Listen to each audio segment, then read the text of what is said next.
Welcome, തഹമനാണ്. ഈ video anti rheumatoid drugs മരുന്നുകളെ കുറിച്ചിട്ടാണ്, അവയുടെ ക്ലാസിഫിക്കേഷനെ കുറിച്ചിട്ടാണ്. കഴിഞ്ഞ വീഡിയോയിൽ നമ്മൾ എന്താണ് റൊമറ്റോയിഡ് ആർത്രൈറ്റിസ് എന്ന് നമ്മൾ പറഞ്ഞു, എന്തൊക്കെയാണ് അതിന്റെ ലക്ഷണങ്ങൾ പറഞ്ഞു, എന്തെല്ലാം ടെസ്റ്റുകൾ ചെയ്യണം എന്ന കാര്യം പറഞ്ഞു, and pathophysiology of rheumatoid arthritis നമ്മൾ വിശദമായിട്ട് പറഞ്ഞു. സോ അപ്പോൾ ഇവിടെ നമുക്ക് പറയേണ്ടത് ഏതെല്ലാമാണ് മരുന്നുകൾ. ഇപ്പോൾ മരുന്നുകൾ പറയാം. നമ്മുടെ അടുത്തൊരു രോഗി ഒരു അക്യൂട്ട് അറ്റാക്ക്, ഒരു എമർജൻസി സിറ്റുവേഷൻ ആണ്, ഭയങ്കരമായിട്ടുള്ള വേദന, acute attack or flare up of rheumatoid arthritis ആയിട്ട് വരികയാണെന്ന് കരുതുക. സോ അപ്പോൾ നമുക്ക് രണ്ട് കാര്യങ്ങളാണ് ചെയ്യാൻ പറ്റും. ഒന്ന്, രോഗിക്ക് ഉടനടി ആശ്വാസം കിട്ടണം, ഇമ്മീഡിയറ്റ് റിലീഫ് കിട്ടണം, സിംറ്റമാറ്റിക് റിലീഫ് കിട്ടണം, വീക്കം കുറയണം, അക്യൂട്ട് അറ്റാക്കിന്റെ തീവ്രത അല്ലെ അതെല്ലാം കുറയ്ക്കണം. സോ ഇവിടെ അപ്പൊ നമുക്ക് എന്താ കൊടുക്കേണ്ടത്? നമുക്ക് കൊടുക്കേണ്ടത് വേദനാസംഹാരികളായ വീക്കം തടയുന്ന NSAIDs വിഭാഗം മരുന്നുകളാണ് നമ്മൾ ആദ്യം ഇവിടെ കൊടുക്കേണ്ടത്. ഇൻഫ്ലമേഷൻ ആണ് കുറയ്ക്കേണ്ടത്. സോ ഇവിടെ NSAIDs തന്നെ വേണം.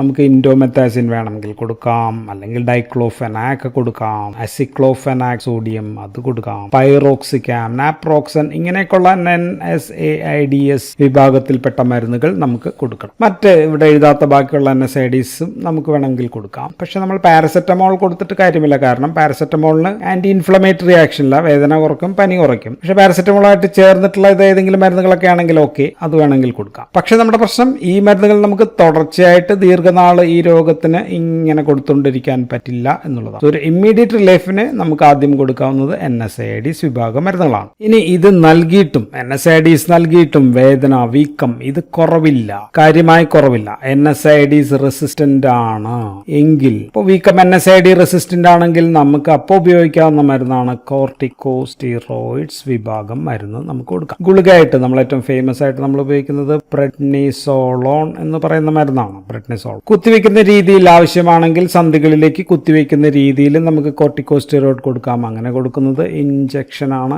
ഇൻട്രാ ആർട്ടിക്കുലാർ ഇഞ്ചക്ഷൻ ആണ്. ആർട്ടിക്കുലാർ എന്ന് പറഞ്ഞാൽ സന്ധികളിലേക്ക് കുത്തിവെക്കുന്ന ഇഞ്ചക്ഷൻ ആണ്. ട്രയാംസിനോലോണോ ഉദാഹരണം എഴുതുകയാണെങ്കിൽ ട്രയാംസിനോലോൺ, അസെറ്റോണൈഡ്, അങ്ങനെയൊക്കെയുള്ള മരുന്നുകൾ, അല്ലെങ്കിൽ മറ്റ് കോർട്ടിക്കോസ്റ്റീറോയിഡ്സ് കുത്തിവെക്കാൻ പറ്റുന്നത്, ജോയിന്റ്സിലേക്ക് കുത്തിവെക്കാൻ പറ്റുന്നത് നമുക്ക് കൊടുക്കാം. പക്ഷേ ഇത് സന്ധികളിലേക്ക് എല്ലാ പ്രാവശ്യവും കുത്തിവെക്കാനൊന്നും പറ്റില്ല. നമുക്ക് വർഷത്തിൽ തന്നെ 2, 3 അല്ലെങ്കിൽ 3 to 4 തവണകളൊക്കെ ഈ കുത്തിവെപ്പ് സാധ്യമാവത്തുള്ളൂ. സോ കോർട്ടിക്കോസ്റ്റീറോയിഡ്സ് നമുക്ക് എന്ത് കിട്ടും? നമുക്ക് സിംറ്റമാറ്റിക് റിലീഫ് കിട്ടും, വീക്കം കുറയും, മാത്രമല്ല ജോയിന്റ് ഡിസ്ട്രക്ഷൻ കുറയ്ക്കും, പ്രോഗ്രസ് ഒക്കെ കുറയ്ക്കും. പക്ഷേ ഇതിന്റെ പ്രശ്നം, ഇതും നമുക്ക് ദീർഘനാൾ കൊടുക്കാൻ പറ്റില്ല. ദീർഘനാൾ ഈ മരുന്ന് നമുക്ക് കൊടുത്തുകൊണ്ടിരിക്കാൻ പറ്റില്ല. സോ സിംറ്റമാറ്റിക് റിലീഫിന് അക്യൂട്ട് കണ്ടീഷൻസിൽ നമുക്ക് NSAIDs കൊടുക്കാം, കോർട്ടിക്കോസ്റ്റീറോയിഡ്സ് കൊടുക്കാം. സോ അക്യൂട്ട് കണ്ടീഷൻസിൽ ഇത് രണ്ടുമാണ് മരുന്നുകൾ. തൽക്കാലം വേദന കുറയും, ആശ്വാസം കിട്ടും. ഇതാണ് നമ്മുടെ ഒന്നാമത്തെ മെഷർ, അല്ലെങ്കിൽ 2 ഗ്രൂപ്പ് മരുന്നുകളെ കുറിച്ചിട്ടാണ് ഞാൻ പറഞ്ഞത്. പിന്നെ നമുക്ക് രണ്ടാമത്തെ മെഷർ സ്വീകരിക്കണം. അത് താൽക്കാലികമായിട്ടുള്ള ആശ്വാസത്തിനല്ല, സന്ധികളിൽ ഉണ്ടാകുന്ന പ്രശ്നത്തെ തടഞ്ഞു നിർത്തുക, റിട്ടാർഡ് ചെയ്യുക, അല്ലെങ്കിൽ സ്ലോ ഡൗൺ ചെയ്യുക, ജോയിന്റ് ഡിസ്ട്രക്ഷൻ തടഞ്ഞു നിർത്തുക, കുറയ്ക്കുക. സോ അപ്പൊ ഇത്തരം മരുന്നുകൾ സ്റ്റാർട്ട് ചെയ്യുക. ഇതാണ് നമ്മുടെ രണ്ടാമത്തെ രീതി, അല്ലെങ്കിൽ രണ്ടാമത്തെ ആവശ്യം എന്ന് പറയുന്നത്. ജോയിന്റ് ഡിസ്ട്രക്ഷൻ ഒക്കെ കുറയ്ക്കുന്ന മരുന്നുകൾ തുടങ്ങുക എന്നുള്ളതാണ്. ഇതിനുപയോഗിക്കുന്ന മരുന്നുകളെയാണ് നമ്മൾ DMARDs എന്ന് വിളിക്കുക. D for disease, M for modifying, disease modifying anti-rheumatoid or anti-rheumatic drugs ആണ് DMARDs എന്ന് നമ്മൾ പറയും. പക്ഷെ ഈ മരുന്നുകളുടെ പ്രശ്നം, ഇത് പതിയെ മാത്രമേ പ്രവർത്തിക്കുള്ളൂ, മാസങ്ങൾ എടുക്കും പ്രവർത്തന ഗുണങ്ങൾ കിട്ടാൻ. ഇതൊരു അടിയന്തര ഘട്ടങ്ങളിൽ അക്യൂട്ട് അറ്റാക്കിനെതിരെ കൊടുക്കാനുള്ള മരുന്നുകളല്ല. അപ്പോൾ നമ്മൾ ഈ മരുന്നുകൾ സ്റ്റാർട്ട് ചെയ്യാം നമുക്ക് ഇവിടെ വെച്ച്. പക്ഷെ ഈ മരുന്നുകൾ പ്രവർത്തിച്ച് തുടങ്ങുന്ന ഗ്യാപ്പിൽ വീണ്ടും അക്യൂട്ട് അറ്റാക്ക് വരാം. സോ ഈ രോഗം തടഞ്ഞു നിർത്തുന്ന മരുന്നുകൾ പ്രവർത്തന ശക്തി കൈവരിക്കുന്ന കാലം വരെ, അല്ലെങ്കിൽ തൽക്കാലം പ്രശ്നങ്ങൾ തടഞ്ഞു നിർത്തിയാൽ നമുക്ക് കുറച്ച് മരുന്നുകൾ വേണം. ഇതിന് നമുക്ക് ഉപയോഗിക്കാവുന്ന മരുന്നുകൾ വീണ്ടും കോർട്ടിക്കോസ്റ്റീറോയിഡ്സ് ആണ്. സോ അപ്പൊ നമ്മൾ ഇത് ഉപയോഗിക്കുക, bridge the gap between acute attack and starting of action of DMARDs. DMARDsന്റെ ആക്ഷൻ തുടങ്ങുന്നത് വരെ അത്രയും നേരം നമുക്ക് താൽക്കാലികമായിട്ട് ഒരു മരുന്നുകൾ കൊടുക്കണം.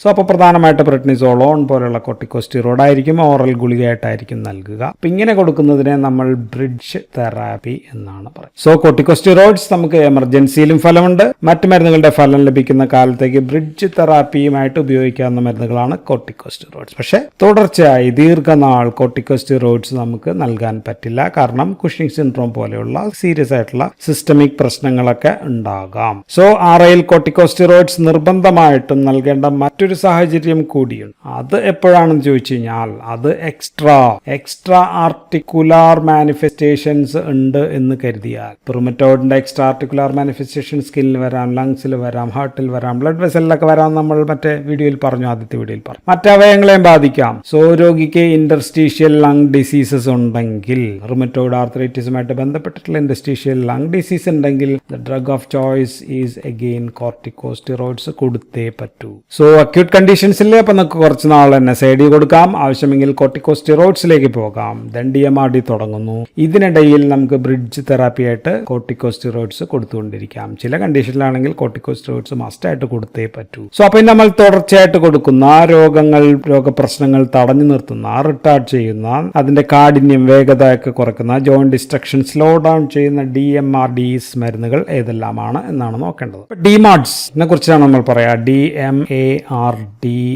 DMARDs എന്ന് നമ്മൾ വിളിക്കും. ഇത് രണ്ട് തരമുണ്ട്. ആദ്യത്തെ ഗ്രൂപ്പിനെ നമ്മൾ കൺവെൻഷണൽ എന്ന് വെച്ചാൽ സാധാരണ രീതിയിൽ കൊടുക്കുന്ന മരുന്നുകൾ, ഓർ ഇതെല്ലാം സിന്തറ്റിക് മരുന്നുകളാണ്. കൺവെൻഷണൽ ഓർ സിന്തറ്റിക് മരുന്നുകൾ DMARDs. രണ്ടാമത്തെ group of DMARDs are biologicals ആണ്. ബയോളജിക്കൽസ് എന്നാണ് നമ്മൾ ഇതിനെ വിളിക്കുക. ബയോളജിക്കൽ DMARDs അല്ലെങ്കിൽ ചിലതെങ്കിലും ഗുളികയായിട്ട് കൊടുക്കുന്നതാണ്. അപ്പൊ അതിനെ നമുക്ക് ടാർജറ്റഡ് DMARDs എന്ന് വിളിക്കാം. ടാർജറ്റഡ് DMARDs എന്നും വിളിക്കാം. സോ ബയോളജിക്കൽ DMARDs ഉണ്ട്, ടാർജറ്റഡ് DMARDs. ഇതാണ് രണ്ടാമത്തെ പുതിയ ഗ്രൂപ്പ് ഓഫ് മരുന്നുകൾ. ഇതിൽ ആദ്യത്തെ ഗ്രൂപ്പ് ഓഫ് മരുന്നുകൾ, അതായത് കൺവെൻഷണൽ ഓർ സിന്തറ്റിക്, ഇതിലെ ഗ്രൂപ്പാണ് നമ്മൾ first line drug for rheumatoid arthritis ആയിട്ട് ഉപയോഗിക്കുക. മിക്കവാറും തന്നെ ഓറൽ ഗുളികകളാണ്. ഈ രണ്ടാമത്തെ ഗ്രൂപ്പ് ഞാൻ പറഞ്ഞു മിക്കവാറും എല്ലാം ഇഞ്ചക്ഷൻ ആണ്. അതിൽ ചിലത് നമ്മൾ ടാർജറ്റഡ് എന്ന് പറയുന്നത് ഓറലും ഉണ്ട്. സോ നമുക്ക് ആദ്യം കൺവെൻഷണൽ ഓർ സിന്തറ്റിക് DMARDs ഇതിനെക്കുറിച്ച് പറയാം. ഈ ഗ്രൂപ്പിൽ വരുന്ന മരുന്നുകളെ ഒന്ന് കണ്ടിട്ട് നമുക്ക് രണ്ടാമത്തെ ഗ്രൂപ്പിലേക്ക്. സോ ആദ്യത്തേതും ഏറ്റവും നമ്പർ 1 റുമറ്റോയിഡ് ആർത്രൈറ്റിസ് എന്ന് കേട്ടാൽ തന്നെ അതിലെ ഏറ്റവും പ്രധാനപ്പെട്ട മരുന്ന് അല്ലെങ്കിൽ ഗോൾഡ് സ്റ്റാൻഡേർഡ് മരുന്ന് എന്ന് പറയുന്നത് മറ്റൊരു മരുന്നുമല്ല, അതിന്റെ പേരാണ് മെത്തോട്രക്സേറ്റ് എന്നാണ്. MTX എന്ന് നമ്മൾ എഴുതും. മെത്തോട്രക്സേറ്റ് ആണ് നമ്പർ 1 മരുന്ന്. സോ ഈ മരുന്നിനെ കുറിച്ച് ഓൾറെഡി നമ്മൾ 2 വീഡിയോ ചെയ്ത് കഴിഞ്ഞിട്ടുണ്ട്. 2 വീഡിയോ നമ്മൾ ചെയ്തത് ക്യാൻസറിലാണ് നമ്മൾ ചെയ്തത്. ഒന്ന് മെക്കാനിസം ആക്ഷൻ ചെയ്തു, ബാക്കി കാര്യങ്ങൾ പറഞ്ഞു. മൂന്നാമത് പിന്നെ നമ്മൾ അസാത്തയോപ്രിം ഓർ ഇമ്മ്യൂണോ സപ്രസൻസിൽ നമ്മൾ അസാത്തയോപ്രിമിന് മുമ്പ് മെത്തോട്രക്സേറ്റും പറഞ്ഞിട്ടുണ്ട്. സോ നമ്മൾ 3 വീഡിയോകളിൽ മെത്തോട്രക്സേറ്റിനെ കുറിച്ച് പറഞ്ഞിട്ടുണ്ട്. ഇവിടത്തെയും നമ്പർ 1 ഡ്രഗ് മെത്തോട്രക്സേറ്റ് ആണ്. അതുകൊണ്ട് ഒന്നും പറയാതെ പോവുകയല്ല, കുറച്ച് അത്യാവശ്യം കുറച്ച് കാര്യങ്ങൾ നമ്മൾ പറഞ്ഞിട്ട് നമുക്ക് അടുത്ത മരുന്നിലേക്ക് കിടക്കാം. സോ റുമറ്റോയിഡ് ആർത്രൈറ്റിസിൽ നമ്മൾ ഏറ്റവും നമ്പർ 1 ആയിട്ട് ആദ്യം കൊടുക്കുക മെത്തോട്രക്സേറ്റ് ആണ്. ആൻഡ് ഇവിടെ നമ്മൾ ഉപയോഗിക്കുന്നത് മരുന്നിനെ ഇമ്മ്യൂണോ സപ്രസന്റ് ആയിട്ടാണ് നമ്മൾ ഉപയോഗിക്കുന്നത്. ആന്റി ക്യാൻസർ മരുന്നായി കൊടുക്കുന്ന രീതിയിലല്ല, കുത്തിവെപ്പായിട്ടും അല്ല നമ്മൾ സാധാരണ കൊടുക്കുക. നമ്മൾ സാധാരണ ചിലപ്പോൾ കുത്തിവെപ്പായിട്ട് വേണമെങ്കിൽ കൊടുക്കാം, എങ്കിലും ഡോസും എല്ലാം നമ്മൾ റുമറ്റോയിഡ് ആർത്രൈറ്റിസിൽ നമ്മൾ ഇമ്മ്യൂണോ സപ്രസന്റ് ആയിട്ടാണ് നമ്മൾ കൊടുക്കുക. സോ റുമറ്റോയിഡ് ആർത്രൈറ്റിസിൽ മെത്തോട്രക്സേറ്റ് കൊടുക്കുന്നത് നമ്മൾ ലോ ഡോസ് മെത്തോട്രക്സേറ്റ് എന്നാണ് നമ്മൾ പറയുന്നത്. ലോ ഡോസ് മെത്തോട്രക്സേറ്റ് ആഴ്ചയിൽ 10 to 25 മില്ലിഗ്രാം വരെ മാത്രമേ നമ്മൾ കൊടുക്കൂ. ഇത് വേണമെങ്കിൽ 25 മില്ലിഗ്രാം ആഴ്ചയിൽ ഒരു ദിവസമായിട്ട് കഴിക്കാം, 7 ദിവസത്തിൽ ഒരു ദിവസം മാത്രം കഴിക്കാം, അല്ലെങ്കിൽ 2.5 അങ്ങനെയൊക്കെ മില്ലിഗ്രാം ഡെയിലി ദിവസേനയും നമുക്ക് കഴിക്കാം. രണ്ടായാലും നമ്മൾ പരമാവധി 25 മില്ലിഗ്രാം ആയിരിക്കും ആഴ്ചയിൽ കഴിക്കും. ആൻഡ് ഇവിടെ മെത്തോട്രക്സേറ്റിന്റെ മെക്കാനിസവും ആന്റി ക്യാൻസറിന്റെ മെക്കാനിസവും അല്ല. ആന്റി ക്യാൻസർ ആയിട്ട് മെത്തോട്രക്സേറ്റ് പ്രവർത്തിക്കുന്ന രീതിയിലല്ല mechanism as an immunosuppressant or as an rheumatoid anti rheumatoid drug ആയിട്ട് ആക്ട് ചെയ്യും. ഇവിടെ ഇമ്മ്യൂണോ സപ്രസന്റ് ആണെന്ന് പറഞ്ഞു. അപ്പൊ ഞാൻ ജസ്റ്റ് ഒന്ന് പറഞ്ഞേക്കാം, ഇവിടെ ചെയ്യുന്നത് this promotes or increases the release or efflux of adenosine. T സെല്ലിൽ നിന്ന്, ടി സെല്ലാണെങ്കിൽ അഡിനോസിനെ പുറന്തള്ളുക, റിലീസ് കൂട്ടുക, ടി സെല്ലിൽ നിന്ന് കൂട്ടുക. സോ അപ്പോൾ അഡിനോസിൻ അതിന്റെ റിസപ്റ്ററിൽ, ഇവിടെയുള്ള റിസപ്റ്ററിലോ മറ്റ് സെല്ലുകളിലെ റിസപ്റ്ററിലോ പിടിച്ചു കഴിഞ്ഞാൽ it can reduce the immune reaction കുറയ്ക്കാൻ, ഇൻഫ്ലമേഷൻ കുറയ്ക്കും. ഇതാണ് പ്രധാനപ്പെട്ട mechanism as an immunosuppressant. So that is related to adenosine. രണ്ടാമത്തെ മെക്കാനിസം ഡൈഹൈഡ്രോടെറിൻ അത് ടെട്രാഹൈഡ്രോടെറിൻ ആയിട്ട് മാറുന്നത് തടയും. അപ്പൊ ഇത് ടി സെൽസിൽ അപ്പോപ്റ്റോസിസ്, ടി സെൽസ് വേഗം നശിക്കാനായിട്ട് അതിന്റെ അപ്പോപ്റ്റോസിസ് പ്രൊമോട്ട് ചെയ്യുന്നു അല്ലെങ്കിൽ കൂടുതൽ വിധേയമാകുന്നു. അപ്പോൾ ഇമ്മ്യൂണിറ്റി കുറയും. ഇനി ഇന്റർലൂക്കിൻ 1 തടയുന്ന ആക്ഷൻസ് ഉണ്ട്. ദെൻ ഓസ്റ്റിയോപോറോസിസിലെ പ്രധാനപ്പെട്ട ഒരു റിസപ്റ്ററാണ് റാങ്ക്. നമ്മൾ ഇതിനകത്ത് പറഞ്ഞാണ്, കഴിഞ്ഞ വീഡിയോയിൽ പറഞ്ഞാണ്, റാങ്ക് റിസപ്റ്ററിനെ നിയന്ത്രിക്കുന്ന പ്രവർത്തനവും ഉണ്ട്. ഇതൊക്കെ കൂടാതെ മൂന്നാമത് ആന്റി ക്യാൻസർ എഫക്റ്റിൽ നമ്മൾ പറഞ്ഞത് ഡൈഹൈഡ്രോഫോളിക് ആസിഡിനെ ടെട്രാഹൈഡ്രോഫോളിക് ആസിഡ് ആക്കി മാറ്റുന്നതും തടയുന്ന മരുന്നാണ് ഇത്. അപ്പോഴും ടി സെൽ കൂടുതൽ ടി സെൽ ഉണ്ടാവാതെ പ്രോലിഫറേറ്റ് ചെയ്യുന്നതൊക്കെ തടയുന്നുണ്ട്. അതിന്റെ ഡിഫറൻസിയേഷൻ, പ്രോലിഫറേഷൻ ഒക്കെ തടയുന്നത് മൂലവും നമുക്ക് ഇതിന്റെ എഫക്ട് കിട്ടും. സോ ഇതിന്റെ എഫക്ട് കിട്ടാൻ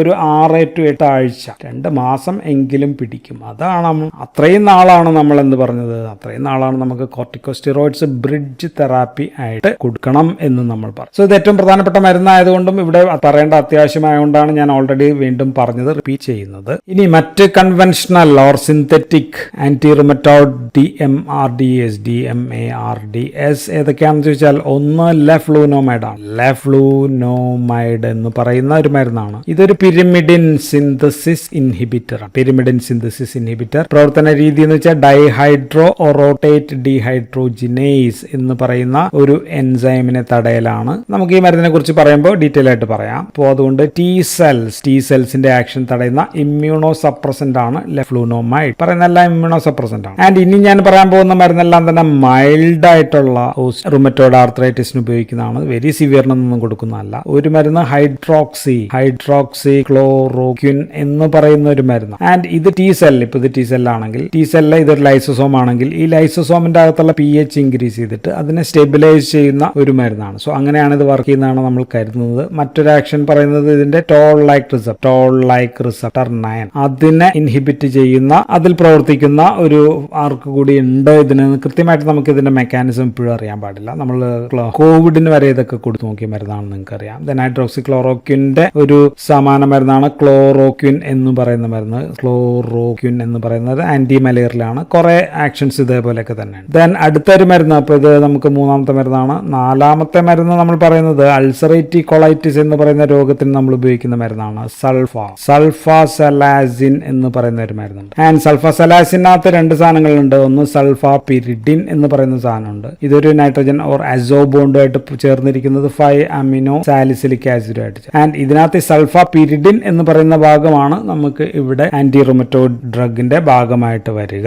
ആൻഡ് ഇത് ഇന്റർലൂക്കിൻ 1 തടയും, TNF ആൽഫയെയും തടയും. സോ ഇന്റർലൂക്കിൻ 1 എന്ത് ചെയ്യുന്നു, TNF ആൽഫ എന്തൊക്കെ ചെയ്യുന്നു നമ്മൾ ഫസ്റ്റ് വീഡിയോയിൽ റുമറ്റോയ്ഡ് ആർത്രൈറ്റിസിന്റെ പാത്തോഫിസിയോളജിയിൽ അതിവിശദമായിട്ട് ഞാൻ പറഞ്ഞിട്ടുണ്ട്. ദെൻ അടുത്ത മരുന്ന് 5ാമത്തെ ആയിരിക്കും. 5ാമത്തെ മരുന്ന് നമ്മൾ ആന്റിബയോട്ടിക് ടെട്രാസൈക്ലിൻ ഗ്രൂപ്പിൽ വരുന്ന മിനോസൈക്ലിൻ എന്ന് പറയുന്ന ഒരു മരുന്നാണ്. മിനോസൈക്ലിൻ അറാക്കിഡോണിക് 5-ലിപ്പോക്സിജനേസ് അല്ലെങ്കിൽ നമുക്ക് 5-ലിപ്പോക്സിജനേസ് എന്ന് എഴുതാം. 5-ലോക്സ് ഇൻഹിബിറ്റർ മരുന്നായിട്ടാണ് ഉപയോഗിക്കുക. And this is also approved. Rheumatoid ആർത്രൈറ്റിസിന് ഉപയോഗിക്കാനായിട്ട് സമ്മതിച്ചിട്ടുള്ള മരുന്നാണ്, അപ്രൂവലുള്ള മരുന്ന്. ഇനി ഞാൻ പറയുന്ന മരുന്നൊക്കെ കാര്യമായിട്ടുള്ളൊന്നും ഉപയോഗം ഇല്ലാത്ത മരുന്നുകളാണ്. ഒന്ന് ഗോൾഡ് ആണ്. ഗോൾഡ് കോംബോ, സോഡിയം ഓറോ തയോമിഡേറ്റ് എന്ന് പറയുന്ന ഒരു മരുന്നുണ്ട്. ഓറനോഫിൻ പോലെയുള്ള മരുന്നുകൾ. ഇതും ഇന്റർലൂക്കിൻ 1 ട്യൂമർ നെക്രോസിസ് ഫാക്ടർ ആൽഫയൊക്കെ തടയുന്ന മരുന്നുകളാണ്. മറ്റൊരു മരുന്ന് ഡി-പെനിസില്ലമിൻ ആണ്. ഡി-പെനിസില്ലമിൻ എന്ന് പറയുന്ന മരുന്ന് അല്ലെങ്കിൽ ഡൈമീഥൈൽ സൈറ്റോസിൻ എന്നും നമുക്ക് ഇതിനെ വിളിക്കാം. ഇന്റർലൂക്കിൻ 1 തടയുന്ന പ്രവർത്തനമുണ്ട്. ആൻഡ് ഇതൊരു കോപ്പർ ചീലേറ്റർ ആണ്. വിൽസൺസ് ഡിസീസിൽ ഉപയോഗിക്കുന്ന ഒരു മരുന്ന് കൂടിയാണ്. ആൻഡ് ഇത് രണ്ടൊന്നും ഇപ്പോൾ ഉപയോഗത്തിലില്ല എന്നുള്ളതാണ്. ദെൻ പിന്നെ ഉള്ളൊരു മരുന്നുകൾ, അത് ഇമ്മ്യൂണോ സപ്രസൻസ് ഉണ്ട്, ആന്റി ക്യാൻസർ അല്ലെങ്കിൽ നമ്മൾ ഓർഗൻ ട്രാൻസ്പ്ലാന്റേഷൻ ഒക്കെ ഉള്ള ഉപയോഗിക്കുന്ന ഇമ്മ്യൂണോ സപ്രസന്റ്. അതിലൊക്കെ വരുന്ന മരുന്നാണ് ഒന്ന് അസാതയോപ്രിൻ എന്ന് പറയുന്ന മരുന്ന്. ഞാൻ സെപ്പറേറ്റ് വീഡിയോ ചെയ്തിട്ടുണ്ട്. അസാതയോപ്രിൻ, സിക്ലോസ്പോറിനെ കുറിച്ചും പ്രത്യേക വീഡിയോ ചെയ്തിട്ടുണ്ട്. ദെൻ സൈക്ലോഫോസ്ഫമൈഡ് ഒരു ആന്റി ക്യാൻസർ മരുന്നാണ്. സോ ഇതിനെ കുറിച്ചൊക്കെ നമ്മൾ സെപ്പറേറ്റ് വേറെ വീഡിയോ ചെയ്തിട്ടുണ്ട്. സോ ഈ മരുന്നുകൾ നമ്മൾ കൊടുക്കുക. മെത്തോട്രക്സേറ്റ് കൊടുത്തിട്ട് ഫലമില്ലാത്ത, മെത്തോട്രക്സേറ്റ് റെസിസ്റ്റന്റ് ആയിട്ടുള്ള കേസിൽ കൊടുക്കാവുന്ന മരുന്നുകൾ, അങ്ങനെയുള്ള കേസിൽ മാത്രമാണ് നമ്മൾ ഉപയോഗിക്കുക. അപ്പോൾ ചിലത് ആന്റി ക്യാൻസർ ആണ്, ചിലത് ഓർഗൻ ട്രാൻസ്പ്ലാന്റേഷനൊക്കെ മാറ്റിവെക്കുന്ന മരുന്ന്. അപ്പോൾ മാത്രം ഉപയോഗിക്കുന്ന മരുന്നുകളാണ് ഈ പറയുന്ന മരുന്ന്. സോ ഇതെല്ലാമാണ് കൺവെൻഷണൽ ഓർ സിന്തറ്റിക് DMARDS മരുന്നുകൾ. ഇനി നമുക്ക് പറയേണ്ടത് റുമറ്റോയ്ഡ് ആർത്രൈറ്റിസിലെ രോഗം തടഞ്ഞു നിർത്തുന്ന മരുന്നുകളിലെ പ്രധാന വിഭാഗം മരുന്നായിട്ടുള്ള ബയോളജിക്കൽസിനെ കുറിച്ചിട്ടാണ്. ബയോളജിക്കൽ ഡിമാർഡ്സിനെ കുറിച്ചിട്ടാണ്. Biological DMARDs and also other targeted ഡിമാർഡ്സിനെ കുറിച്ചിട്ടാണ്. ആൻഡ് റുമറ്റോയ്ഡ് ആർത്രൈറ്റിസിലെ പ്രധാനപ്പെട്ട വില്ലന്മാരിൽ നമ്മൾ പാത്തോഫിസിയോളജി വീഡിയോയിൽ നമ്മൾ കണ്ടതാരായിരുന്നു. അത് നമ്മൾ പറഞ്ഞത് tumour necrosis factor alpha, TNF ആൽഫയാണ്. അപ്പൊ ട്യൂമർ നെക്രോസിസ് ഫാക്ടർ ആൽഫ ഇതിന്റെ പ്രവർത്തനങ്ങൾ തടയുന്ന മരുന്നാണ് TNF ആൽഫ ഇൻഹിബിറ്റേഴ്സ് വിഭാഗമാണ്. ഫസ്റ്റ് ഗ്രൂപ്പ് ഓഫ് ബയോളജിക്കൽ മരുന്നുകളെല്ലാം തന്നെ സബ്ക്യൂട്ടേനിയസ് ഇഞ്ചക്ഷൻ ആണ്. ഒരെണ്ണം ഉള്ളത് ഇൻഫ്ലിക്സിമാബ് ആണ്. ഇത് മോണോക്ലോണൽ ആന്റിബോഡിയാണ്. പക്ഷെ ഇത് നമുക്ക് IV ആയിട്ടാണ് കൊടുക്കുന്നത്. ബാക്കി എല്ലാം സബ്ക്യൂട്ടേനിയസ് ആണ്. ഇതെല്ലാമാണ് ആ മരുന്നുകൾ. ഒന്ന് അഡാലിമുമാബ് ആണ് ഒരെണ്ണം. രണ്ടാമത്തത് സെർട്ടോലിസാബ് സെറോളിസുമാബ് ആണ്. സെറോളിസുമാബ് പെഗൈലേറ്റഡ് വെർഷൻ ആണ് ഇപ്പോൾ വരുന്നത്. ദെൻ ഗോലി ഉണ്ട്, മൂമാബ്. ഈ സുമാബ് എന്താണ്, മുമാബ് എന്താണ് എന്നൊക്കെ നമ്മൾ മോണോക്ലോണൽ ആന്റിബോഡി വീഡിയോയിൽ പറഞ്ഞിട്ടുണ്ട്. ഇതെല്ലാം മോണോക്ലോണൽ ആന്റിബോഡി വിഭാഗം മരുന്നുകളാണ്. മോണോക്ലോണൽ ആന്റിബോഡി അല്ലാത്തൊരു മരുന്നും ഈ വിഭാഗത്തിലുണ്ട്. അതിന്റെ പേര് ഇറ്റാനർസെപ്റ്റ് എന്ന് പറയുന്ന മരുന്നാണ്. ഇതും TNF ആൽഫ ഇൻഹിബിറ്റർ ആണ്. റീകോംബിനന്റ് DNA ടെക്നോളജി വഴി ഉണ്ടാക്കുന്ന ഒരു ഫ്യൂഷൻ പ്രോട്ടീൻ ആണ് ഇറ്റാനർസെപ്റ്റ്. ഇതാണ് ബയോളജിക്കൽസിലെ ഫസ്റ്റ് ഗ്രൂപ്പ് മരുന്ന്. ഇനി രണ്ടാമത്തെ ഗ്രൂപ്പ് ഓഫ് ബയോളജിക്കൽസ്, അത് നമ്മൾ പറയുന്നത് ഇന്റർലൂക്കിൻ 1 റിസപ്റ്റർ, അതിന്റെ റിസപ്റ്ററിനെ തടയുന്ന മരുന്നുകളാണ്. സോ ആന്റഗോണിസ്റ്റ് വിഭാഗം മരുന്നുകളാണ്. ഇന്റർലൂക്കിൻ 1 എന്തൊക്കെ ചെയ്യുന്നു നമ്മൾ കഴിഞ്ഞ വീഡിയോയിൽ പറഞ്ഞത്. മരുന്നിന്റെ പേര് അനാകിൻറ എന്നാണ് മരുന്നിന്റെ പേര്. ഈ മരുന്ന് പക്ഷേ ഇതിന് ഒപ്പം TNF ആൽഫ ഇൻഹിബിറ്റേഴ്സിനൊപ്പം ഉപയോഗിക്കാൻ പാടില്ല, രണ്ടും കൂടി ഒരുമിച്ച് കൊടുക്കാൻ പറ്റില്ല എന്നുള്ളതാണ്. ആൻഡ് മൂന്നാമത്തെ വിഭാഗം ബയോളജിക്കൽ ഡിമാർഡ്സ് എന്ന് പറയുന്നത് കോസ്റ്റിമുലേഷൻ ഇൻഹിബിറ്റർ ആണ്. കോസ്റ്റിമുലേഷൻ ഇൻഹിബിറ്റർ എന്താണ് ഈ കോസ്റ്റിമുലേഷൻ എന്നൊക്കെ അറിയണമെങ്കിൽ ഇമ്മ്യൂണിറ്റി വീഡിയോ കാണുക എന്ന് എനിക്ക് പറയാനുള്ളൂ. കാരണം പറയാൻ ഒരുപാടുണ്ട്. മരുന്നിന്റെ പേര് അബറ്റാസെപ്റ്റ് എന്ന് പറയുന്ന മരുന്നാണ്. റുമറ്റോയ്ഡ് ആർത്രൈറ്റിസിൽ ഉപയോഗിക്കുന്ന പ്രധാനപ്പെട്ട മരുന്ന്. And is a modified antibody to T സെൽസിനെതിരായിട്ടുള്ള ഒരു മോഡിഫൈഡ് ആന്റിബോഡിയാണ്. ആൻഡ് പ്രവർത്തിക്കുന്നത് കോസ്റ്റിമുലേഷൻ എന്ന് പറയുമ്പോഴത്തേക്കും ആ സംഭവങ്ങൾ ഏതൊക്കെയാണ്, CD80 ആൻഡ് 86. അത് T ലിംഫോസൈറ്റ്സിൽ ഒട്ടിച്ചേരുന്നത് തടയുന്ന മരുന്നുകളാണ്. വേറെ മരുന്ന് കൂടിയുണ്ട്, അതിന്റെ പേര് ബിലാറ്റാസെപ്റ്റ് എന്നാണ്. ബിലാറ്റാസെപ്റ്റ് പക്ഷേ റുമറ്റോയ്ഡ് ആർത്രൈറ്റിസിൽ ഉപയോഗിക്കുന്നില്ല, കോസ്റ്റിമുലേറ്ററിൻ ഇൻഹിബിഷൻ തന്നെയാണ്. അബാറ്റാസെപ്റ്റ് ആണ് ഇതിനകത്ത് റുമറ്റോയ്ഡ് ആർത്രൈറ്റിസിൽ ഉപയോഗിക്കുന്ന മരുന്ന്. ആൻഡ് നാലാമത്തെ ഗ്രൂപ്പ് ഇന്റർലൂക്കിൻ 6നെ തടയുന്ന, അതിന്റെ പ്രവർത്തനം തടയുന്ന മരുന്നുകളാണ്. ഇന്റർലൂക്കിൻ 6 ഇൻഹിബിറ്റേഴ്സ് ആണ്. മരുന്നിന്റെ പേര് ടോസിലിസുമാബ് ആണ് ഒരെണ്ണം. വേറൊരെണ്ണം